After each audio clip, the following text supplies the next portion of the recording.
The race. The time it had come for the annual run. It's a race where anything goes. Peggy McSnout is in with a shout, as last year she won by a nose.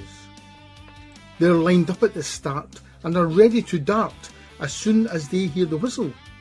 And away they go, some are fast, some are slow, but left on the line was poor Cyril. His bath chair had foiled, the wheels needed oiled, the pack were now out of sight. So without losing grace, he gave up on the race and made his way home for the night.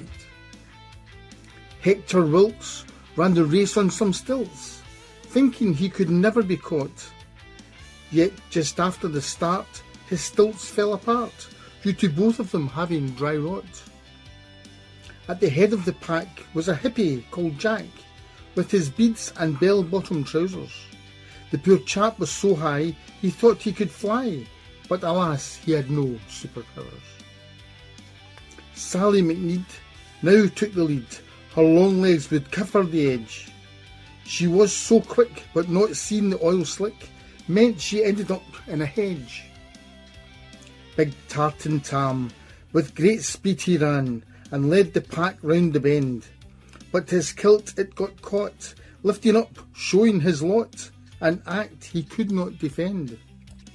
Wee Jeanie McGraw, only 2 feet tall, ran under the legs of the leaders, but going like the clappers left her poor feet in tatters, and she gave up within a few metres.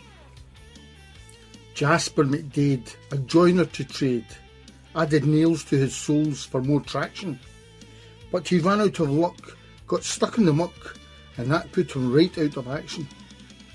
Now Peggy McSnout, her beak sticking out, last year's winner was on the attack, but she had a large sneeze and got caught in the breeze, sending her to the back of the pack. Jim Smith the farrier and part-time harrier thought this race was in the bag. He wore his horseshoes attached with some screws, but turns out he ran like an old nag.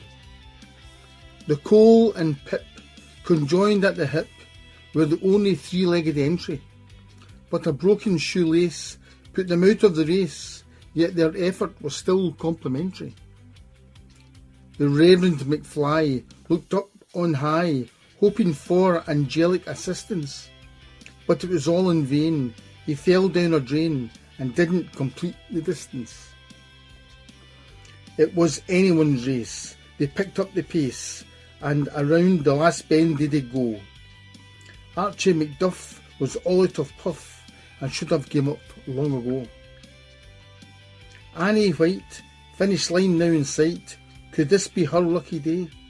Just then a fly got stuck in her eye, and she headed off in the wrong way. Not believing their eyes, with shock and surprise, old Cyril was still in the chase. With his wheels now oiled, he had them all foiled, and romped home to win the race.